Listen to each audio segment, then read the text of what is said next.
no lo solemos tener tan claro. Y esto lo que hace en nuestras vidas es desviarnos, es alejarnos del camino del Señor, es separarnos de la comunión con Dios y con los hermanos, la falta de propósito e identidad. Qué importante que es saber quiénes somos y para qué hemos sido alcanzados. Qué importante que es saber a quién pertenecemos y cuál es nuestro propósito en esta vida, en este mundo. Porque claro, si nosotros no sabemos quiénes somos, no sabremos para dónde vamos. Esto es lo que suele pasar muchas veces cuando no abrazamos, en el caso específico de la congregación, cuando no abrazamos la visión, cuando no abrazamos la identidad, cuando no nos sentimos parte por completo de nuestra iglesia. Al final terminamos yendo de aquí para allá, de un sitio para otro, y mentalmente nos vamos alejando primeramente de la comunión con los hermanos, así como la comunión con Dios. Y esto es una pena. Es importante saber quiénes somos, aún y a pesar de las dificultades que podamos estar viviendo. Es fundamental que nosotros podamos saber para qué hemos sido alcanzados.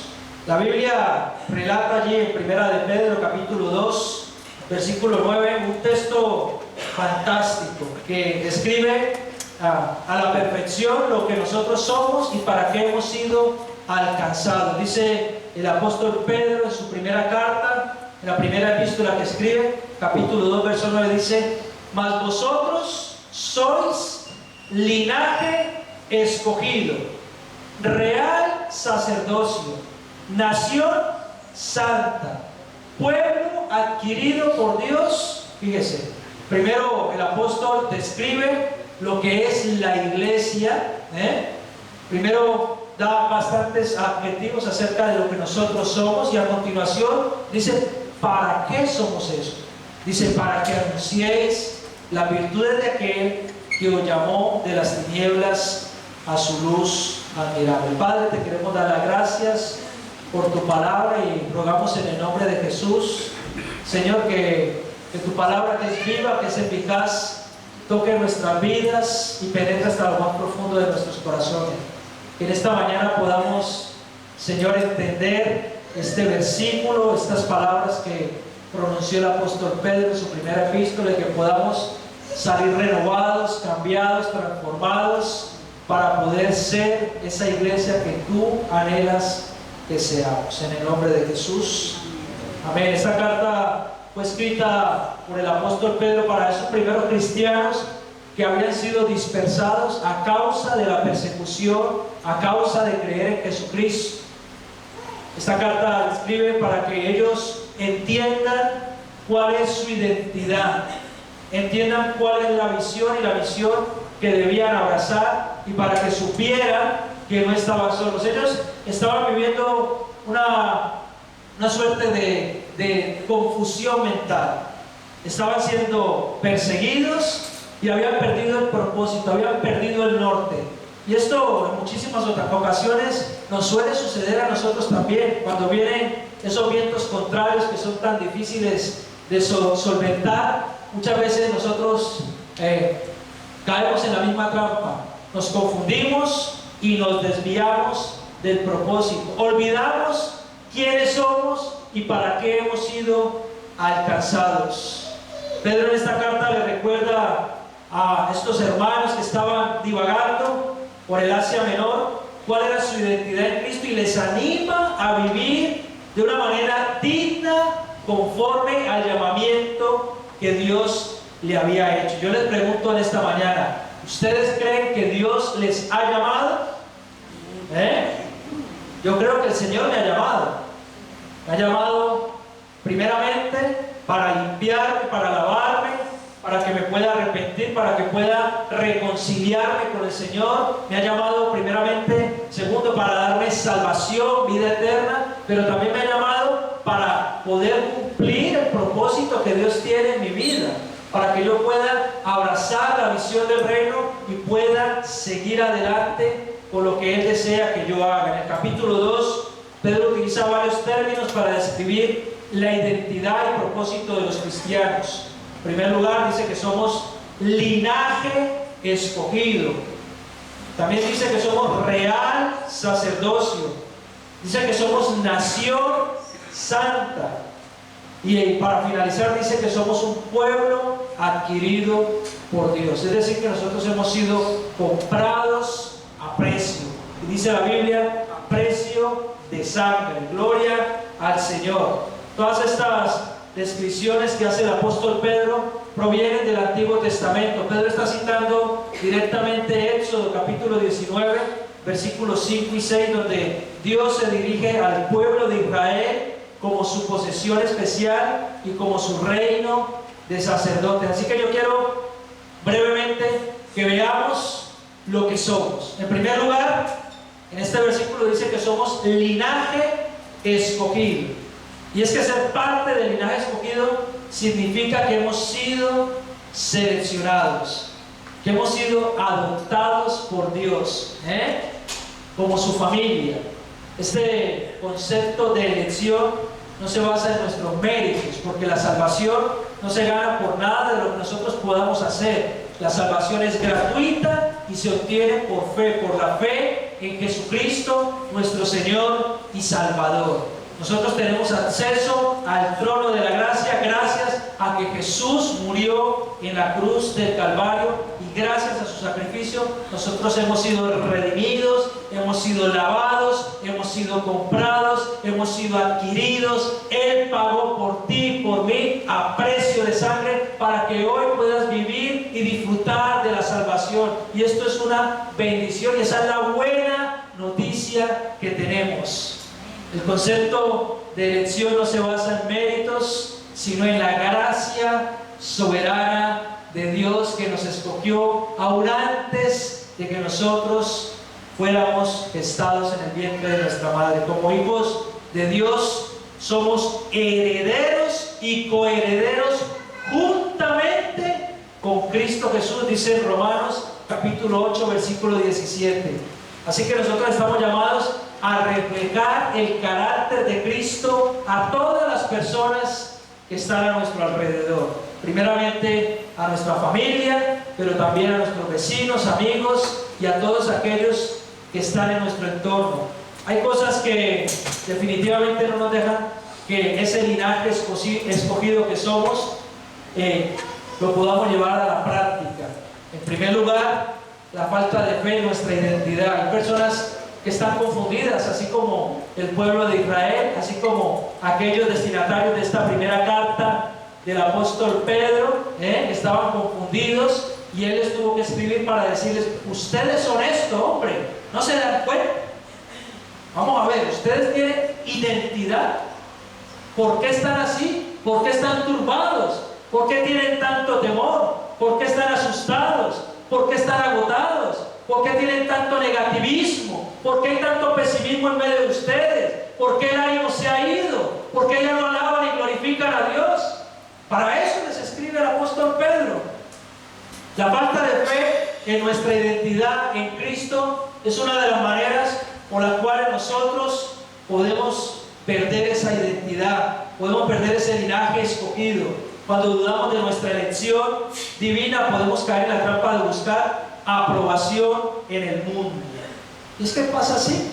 Cuando no sabemos quiénes somos, no sabemos para dónde vamos. Alguien dijo en alguna ocasión que aquel que no sabe quién es, todos los caminos le conducen al mismo lugar, es decir, a ninguno.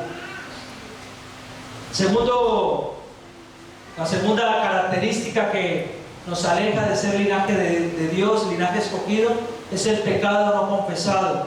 El pecado puede crear una barrera entre nosotros y Dios. Es más, la crea. El pecado siempre va a crear una barrera entre Dios y nosotros. Esa barrera que nos aleja de la gracia del Señor, que nos aleja de la común unión, de estar en una misma unión con el Señor. Nos aleja. El pecado definitivamente es el mal del hombre. También las influencias negativas, las amistades y ambientes que no honran a Dios, nos alejan también de nuestro propósito divino. Y hermano, es que yo los he visto así.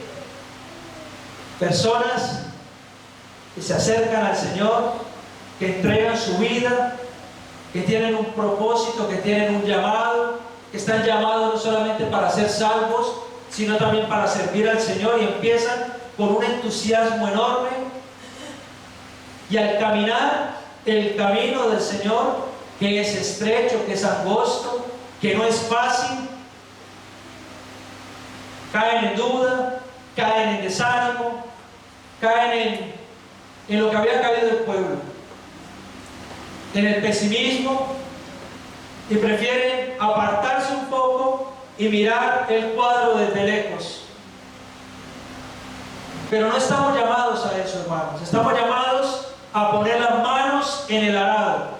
Estamos llamados a involucrarnos. Estamos llamados a amar a Dios y amar a nuestro prójimo. Estamos llamados a involucrarnos en cuerpo, alma y espíritu, en todas las áreas de nuestra vida. No estamos llamados a ver las cosas como si se tratase de una serie de Netflix. No. Estamos llamados a ser parte y protagonistas de la historia de Dios, de lo que Dios quiere escribir. Consérvese las palmas aquí en esta preciosa isla.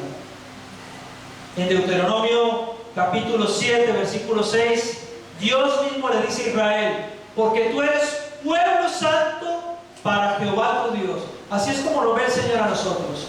Somos pueblo santo. Tremendo.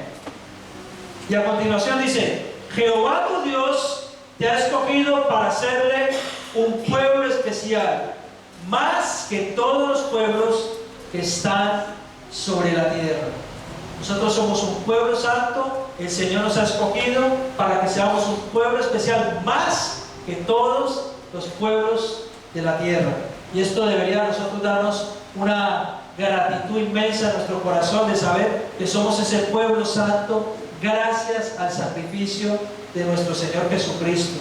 Nosotros también somos escogidos por Dios para vivir de acuerdo a sus principios y mostrar su amor y justicia en nuestra vida. Necesitamos reflejar a Cristo, hermanos.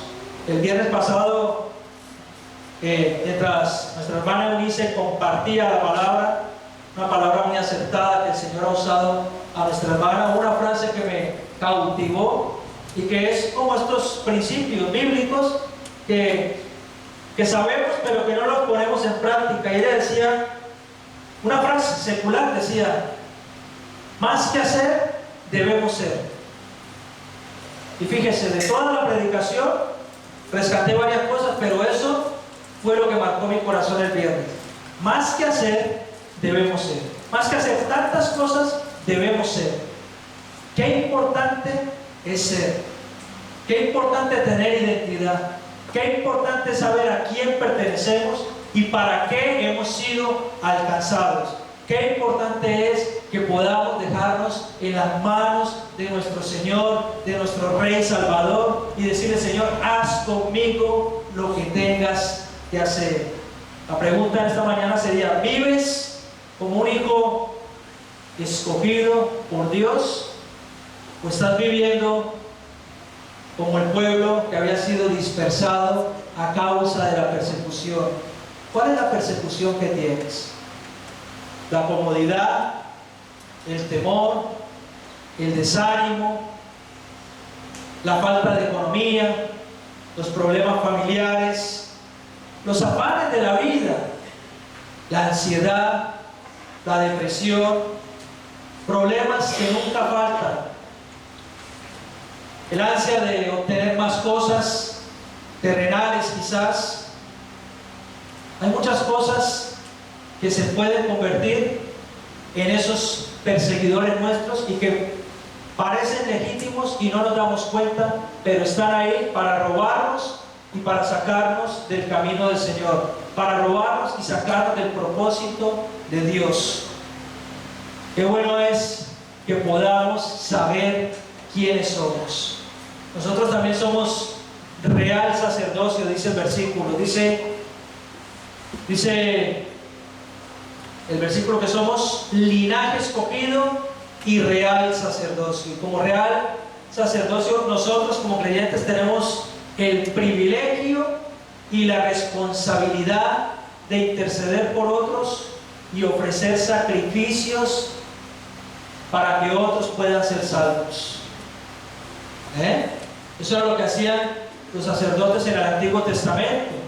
Cuando venían las personas para ser limpiadas de su pecado antes de que viniera Jesús, era necesario que trajeran diferentes tipos de sacrificios, aves, corderos, y estos los ponían, los sacrificaban y así eran expiados los pecados de las personas. Pero damos gracias a Dios que Jesús, el Cordero inmolado en la cruz, sin mancha y sin pecado, fue sacrificado para que nosotros podamos ser limpiados, para que nuestro pecado sea expiado. Los sacerdotes eran los mediadores entre Dios y el pueblo, pero en el Nuevo Testamento todos los creyentes tenemos acceso al trono de la gracia a través de Jesucristo, nuestro Señor y Salvador. Y no solamente eso, estamos llamados a hacer la función de sacerdotes.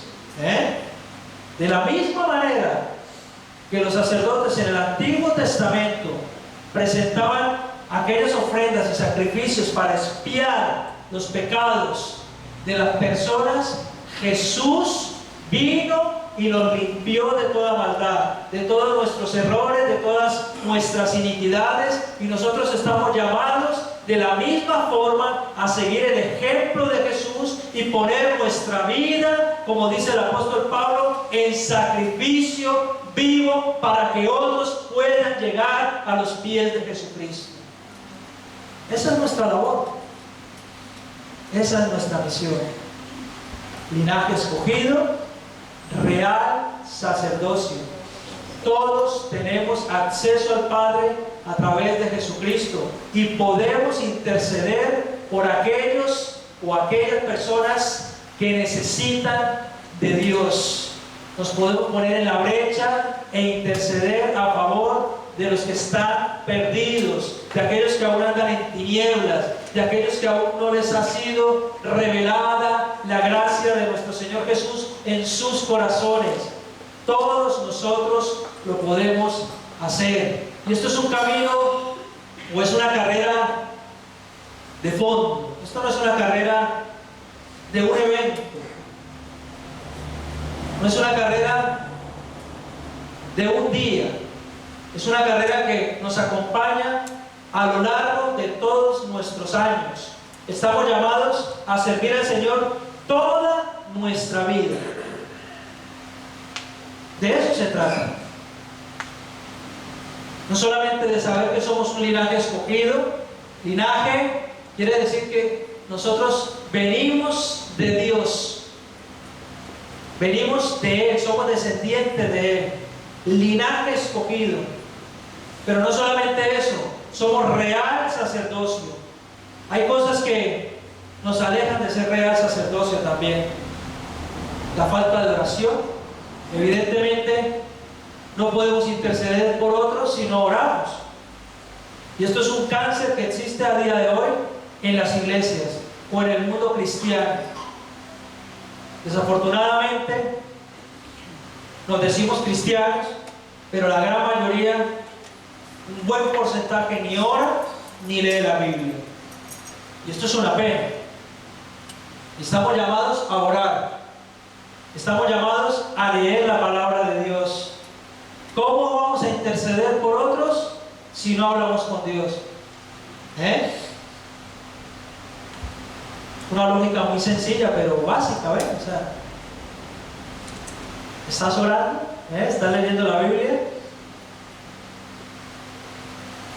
¿O nos alimentamos solamente de los devocionales de, ¿cómo es que se llama? La dosis diaria, del pastor de Colombia, ¿no? O devocional para hoy, No está mal, está bien, pero ¿oramos nosotros al Señor? ¿O solo nos alimentamos de lo que Dios le habla a otras personas? Dios tiene una palabra para ti cada día, personal, intransferible, única, especial. Dios quiere hablarte. Pero si no lees la Biblia, no le vas a poder escuchar. Y si no oras a Dios, no vas a poder interceder por otros.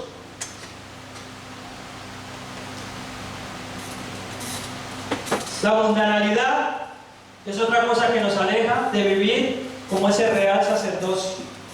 Vivir conforme a los valores de este mundo. Hay personas que llegan a creer que podemos poner las manos en el arado estando manchados nosotros. ¿Sabe qué le pasaba a un sacerdote en el Antiguo Testamento cuando quería ofrecer un sacrificio para expiar los pecados de la gente? Si estaba en pecado esa persona, era fulminada.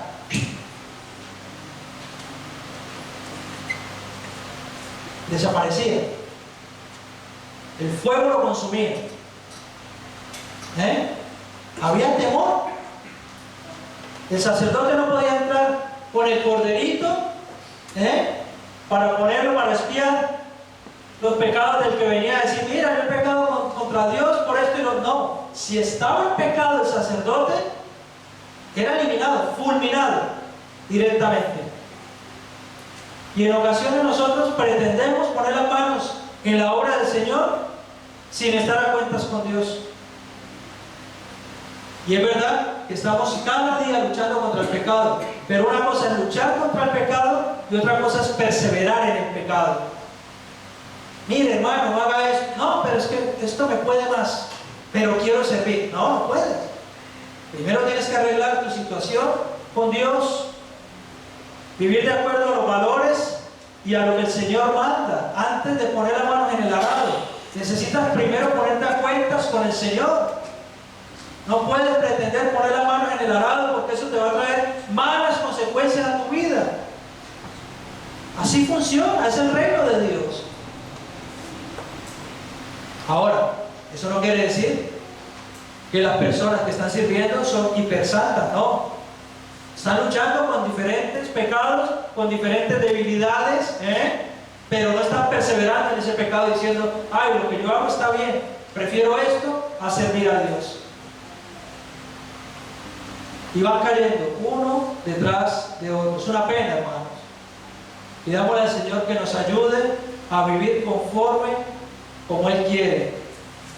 Otra cosa que nos aleja de ser real sacerdocio es la falta de conocimiento bíblico. Y es que resulta de vital importancia conocer la palabra de Dios. Cuando no conocemos las Escrituras, cualquier cosa que nos dicen es válida.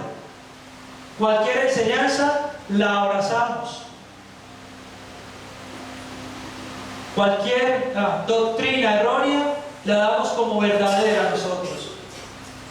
Y necesitamos en el nombre de Cristo Jesús pedirle al Señor que nos ayude, que nos guíe, que nos muestre. Pero sobre todo, tener nosotros la actitud y la voluntad de conocer a Dios.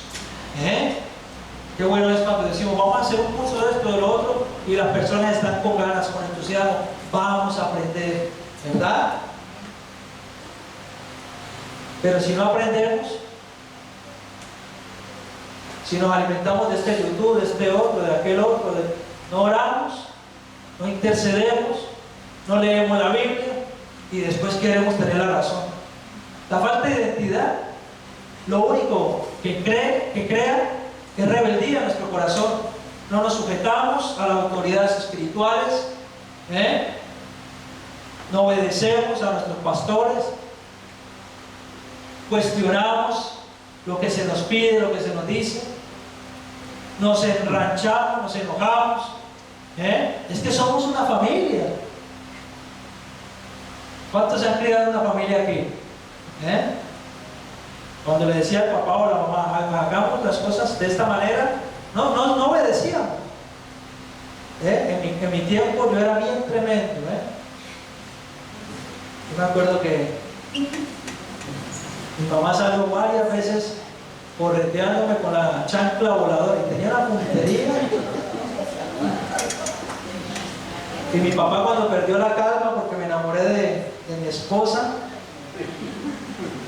es que uno se enamora y se pone rebelde cuando uno no conoce al Señor, porque uno a esas edades piensa que lo sabe todo. pero lo que está uno es confundido. Mi papá salió con un palo de escoba detrás de mí por todo el barrio. Yo amanecí en un árbol, imagínense. ¿Cómo sería el miedo? Por ahí se ríen porque saben de lo que les estoy hablando, ¿verdad? Con un palo de escoba. Gracias a Dios no me agarró. Si no, a lo mejor no lo estaría contando. Eso es lo que crea en nosotros la falta de identidad. El no abrazar nuestra familia. El no alinearnos con la visión. Por eso cuando llegan las personas o están llegando las personas nuevas a la iglesia, he aprendido a compartirles cuál es la visión de la iglesia. A decirles, esta iglesia es una iglesia familiar, que nos gusta que la familia entera esté implicada. Es una iglesia que ama a los niños, que ama a los jóvenes, que ama a todas las personas, pero por la providencia del Señor nos ha dado ministerio con los niños y los jóvenes, y con eso trabajamos. Le mostramos a las personas lo que somos, no ocultamos. Y las personas toman la decisión si abrazan la visión o no. Hay otros ministerios, como el ministerio del centro de rehabilitación, que está enfocado a los chicos que están en las drogas, para ayudarles a salir, y es un ministerio que yo jamás podría hacer, pero somos complementarios. Y hay otro ministerio, las iglesias hermanas de la fraternidad, de la Asamblea de Dios. Otros tienen otros ministerios. Debemos saber quiénes somos, tener identidad. Todos tenemos un nombre y un apellido, ¿verdad? ¿Sí o no? El apellido nos dice de quién somos o de dónde venimos. Un hombre también tiene algo que decir. Nosotros somos de Cristo. Somos de Cristo y estamos llamados para anunciar las virtudes de aquel que nos rescató de las tinieblas a la luz. Esa es nuestra identidad. Hebreos capítulo 4, versículo 16 dice: acerquémonos pues confiadamente al trono de la gracia para alcanzar misericordia y hallar gracia para el oportuno socorro. Nosotros tenemos acceso a Dios directo. No tenemos que hacer sacrificios. Ya el sacrificio está hecho. Ya lo hizo Jesús. Nosotros podemos hablar con el Padre aquí en la iglesia, en mi casa, en el coche mientras conduzco, en mi trabajo, mientras estoy en mi cama antes de dormir. Puedo hacerlo en cualquier lugar, en el supermercado, haciendo la fila para pagar. Puedo acceder al trono de la gracia. Y esto es una bendición, porque ya no nos regimos por aquellos rudimentos del Antiguo Testamento. Si fuéramos sacerdotes como los del Antiguo Testamento, ya estaríamos todos fulminados.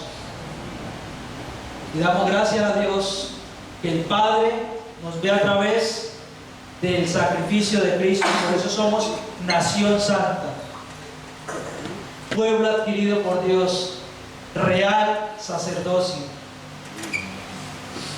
Como sacerdotes estamos llamados a orar por los demás, a vivir vidas de santidad y a ofrecer nuestro tiempo, nuestros talentos y nuestros recursos como sacrificio agradable a Dios. Estamos llamados a eso. Es importante que entendamos qué es el Evangelio, hermanos. El Evangelio no es solamente la buena noticia para mí. Si yo pertenezco a una familia, en el caso mío yo tengo a mi esposa y 2 hijos, tengo 2 nueras. Si hay algo que me bendice, yo quiero compartirlo con ella y con los que están en mi familia. De la misma manera, si algo me bendice, yo tengo que compartirlo con la familia de la fe. Gálatas capítulo 6 habla acerca de eso. Y dice que debemos tener en cuenta primeramente a los de la familia de la fe. Que debemos hacer el bien. Que debemos tenernos en cuenta los unos a los otros. ¿Y cómo se hace eso? Pues por medio de nuestros talentos, por medio de nuestro tiempo, por medio de nuestros recursos. Pero desafortunadamente muchas veces no miramos más allá de nuestro ombligo y nos olvidamos que hay gente a nuestro alrededor que está sufriendo, que tiene necesidades, que está pasando situaciones quizás límite, que necesitan una palabra de ánimo, que necesitan una voz de aliento, que necesitan que alguien interceda por ellos, que están esperando quizás que les llegue un versículo a través de un mensajito. Nos olvidamos y pensamos más bien que mientras yo esté bien, todo lo demás da igual. Eso no es ser cristianos, hermano. No, te lo digo en amor. No, eso no es ser cristiano. Eso no es seguir los pasos de Cristo. No, debemos aprender a mirar más allá de nosotros mismos, amar a los demás como Dios nos ha amado a nosotros, para que el Evangelio pueda correr de verdad. Hay muchas bendiciones que retenemos a causa de nuestro mal comportamiento como hijos de Dios. ¿O no es verdad que cuando un hijo se comporta mal lo disciplinamos y le decimos, ahora no te dejo hacer esto o lo otro? Lo mismo sucede en el reino de Dios. Hay bendiciones que nosotros retenemos por desobedientes, porque en la obediencia está la bendición. En la obediencia está la bendición. Y ese ejemplo lo presentó Jesús. A Jesús llegó un momento que le costó entregar su vida en la cruz del Calvario. Le costó. Tuvo una lucha interna. Tuvo temor, dudó. Tuvo miedo.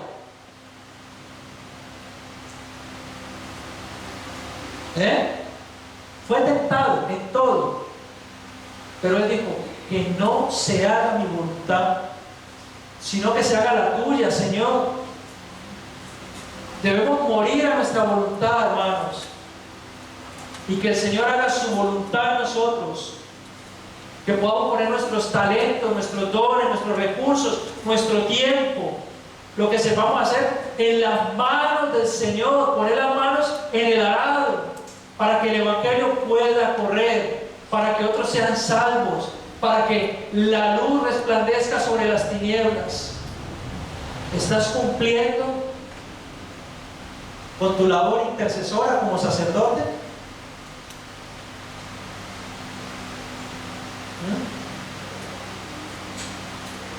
Necesitamos orar los unos por los otros.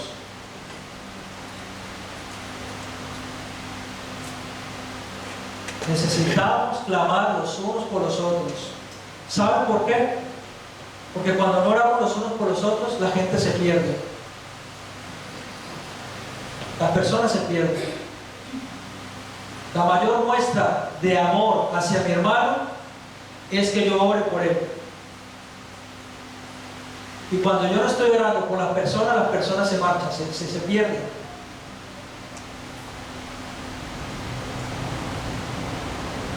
Eso suele pasar. El versículo dice también que nosotros somos nación santa y pueblo adquirido. Ser una nación santa implica que estamos separados para Dios. Es decir, estamos en este mundo, pero no somos de este mundo. Estamos en la tierra, pero nosotros somos apartados, escogidos, nación santa. Somos diferentes. No podemos comportarnos como se comportan los demás. No podemos participar del pecado de los otros. Es así. Hay amistades con las que vamos cortando poco a poco. ¿Por qué? Porque estamos llamados para ser una nación santa, diferente. Y esto lo tengo que hacer yo. Como pueblo adquirido por Dios, nosotros hemos sido redimidos y comprados por la sangre de Cristo. Hemos sido comprados a precio de sangre.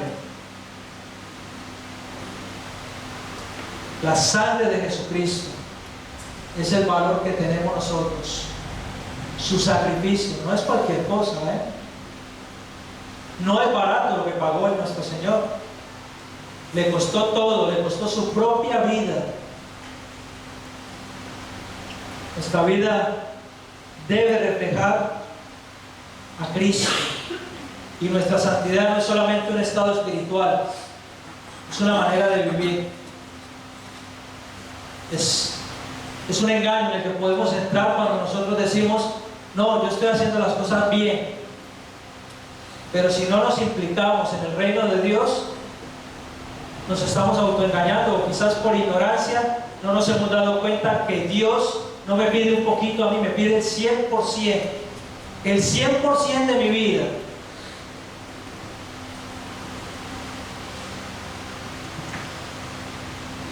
Una ocasión un pastor me preguntó: ¿y por qué estás trabajando?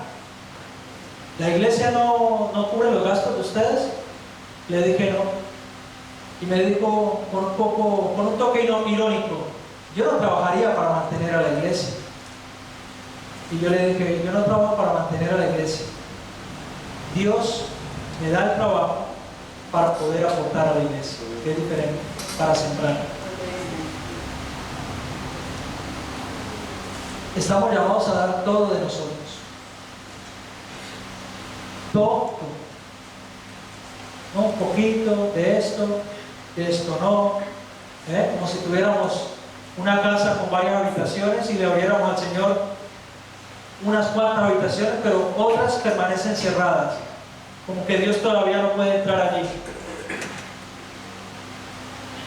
Nosotros queremos ver una iglesia avivada, queremos ver una iglesia llena del fuego de Dios.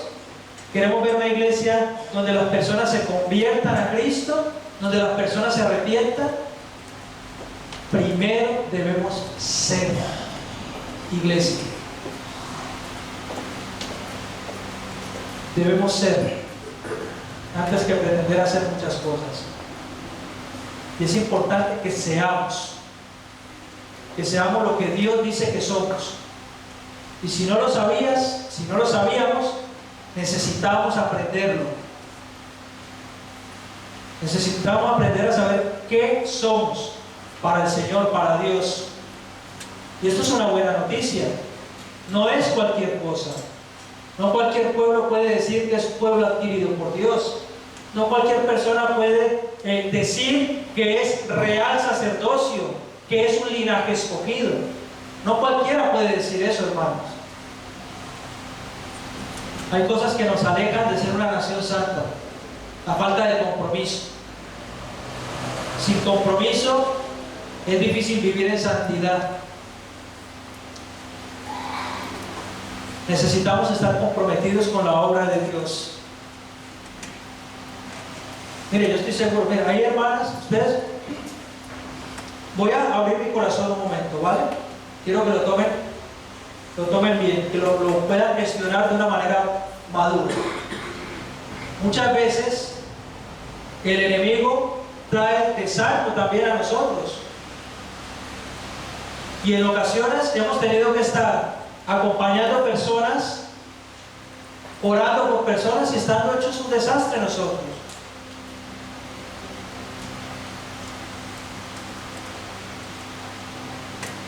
Pero es el compromiso el que nos mantiene, porque no servimos al hombre, servimos a Dios, y vemos a las personas como el Señor las ve, o por lo menos intentamos verlas como Dios las ve. Y es que de eso se trata. ¿No sería más cómodo decir: no, yo no voy a ese sitio, no visito a esta familia, no llamo a esta persona, no oro por este otro? Claro que sí, sería más fácil, sería súper cómodo. Pero el Señor nos llama a que seamos lo que Él ha dicho que somos.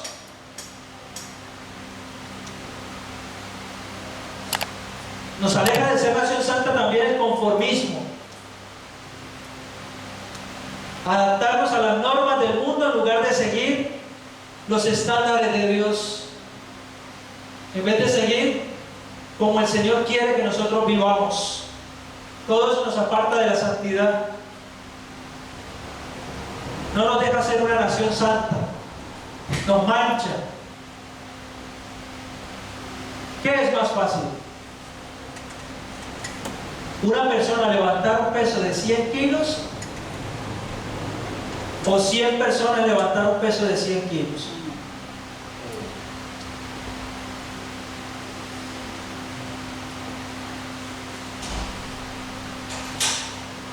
¿Qué es más fácil? Es evidente, ¿verdad? Si 100 personas levantan 100 kilos, a cada uno le toca 1 kilo.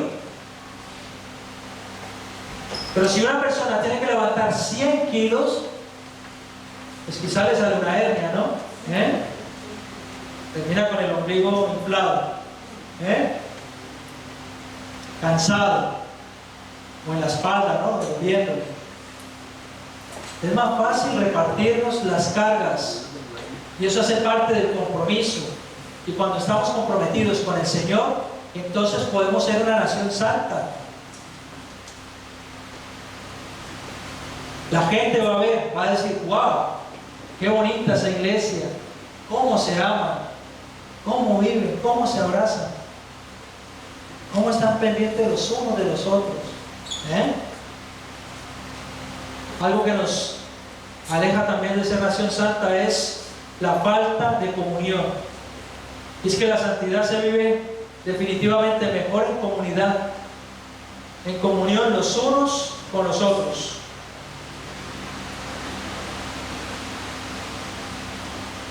Sin el apoyo y la rendición de cuentas de otros creyentes, nos podemos desviar fácilmente.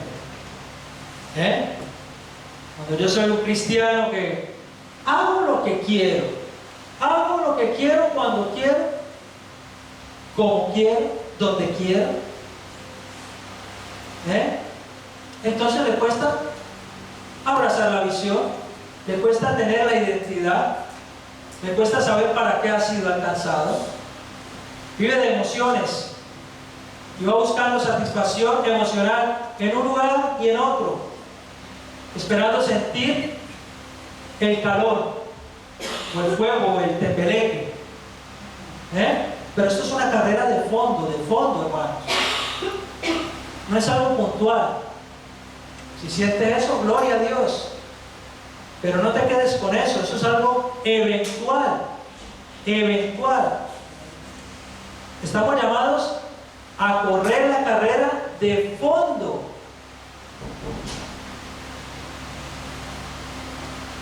Si rendimos cuenta los unos a los otros, entonces la iglesia va a marchar. ¿O no es así con nuestros hijos? ¿Por qué llegaste a las 11? Te dije que llegaras antes. ¿Y dónde aparcaste el coche? Bueno, en el caso mío, ¿no? Yo pongo mi ejemplo personal, ¿no? ¿Y dónde aparcaste el coche? ¿Y por qué no le pusiste gasolina? Entonces él me rinde cuentas. No, lo tuve que dejar allá abajo porque aquí no había dónde aparcar. Buenos días, mi hermano amado. Dios te bendiga. Que la gloria, la gracia, la virtud del Espíritu Santo estén contigo esta semana. Qué bueno es poder saludarte y recordar juntos las misericordias de Dios que son nuevas cada mañana. ¿Cómo está, mi hermano querido? ¿Cómo te va? Te echamos de menos el domingo en la iglesia. ¿Va todo bien? Sí, pastor, gracias. Dios lo bendiga.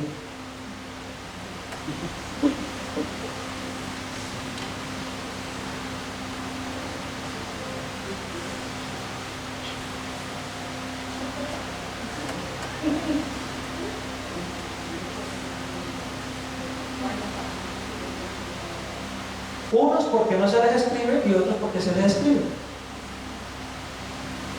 Es que los jóvenes me escriben mucho, me agobio, porque te quieren.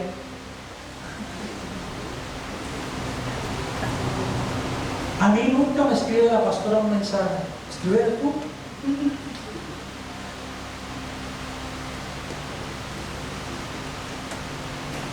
No sé si comprenden, hermanos, somos una familia.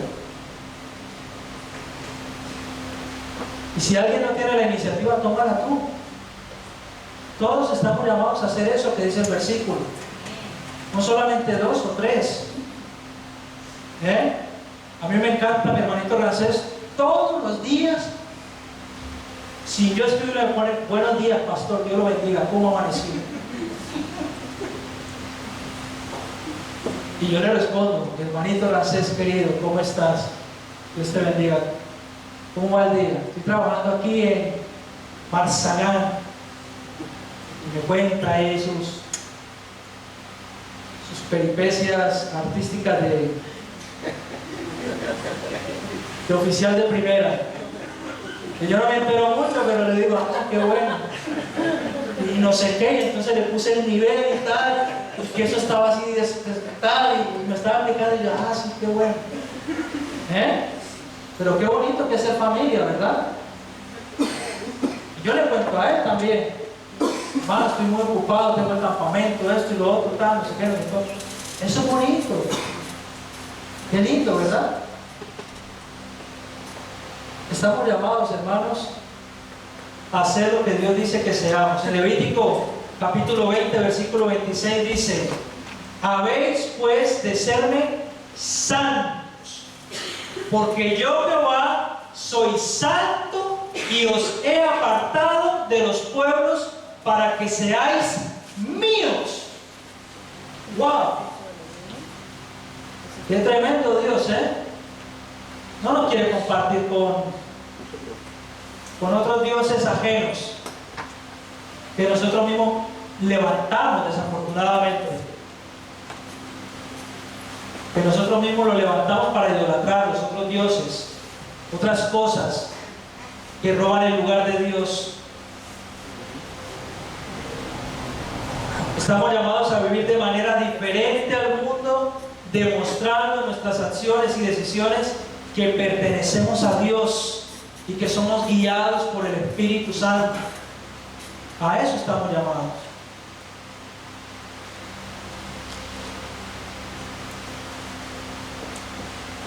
¿Es tu vida un reflejo de la santidad de Dios?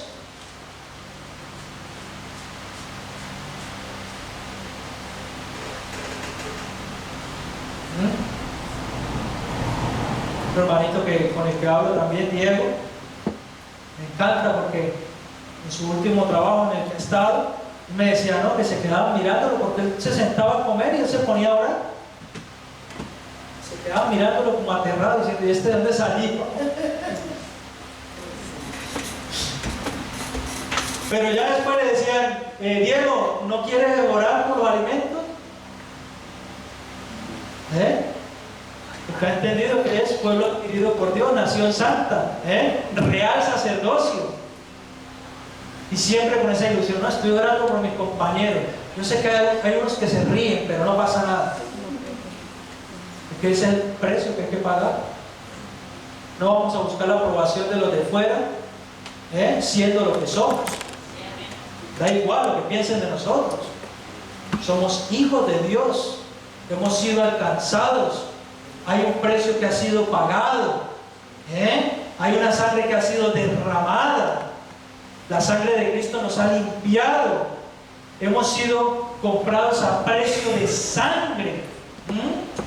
Somos real sacerdocio, somos linaje escogido, somos pueblo adquirido por Dios para anunciar las virtudes de aquel que nos llamó de las tinieblas a su luz admirable.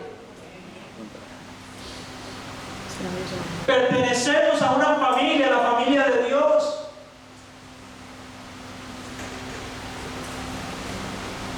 Esto debería hacernos reflexionar y decir, wow, Señor, cuánto has hecho por mí, todo lo que me has otorgado.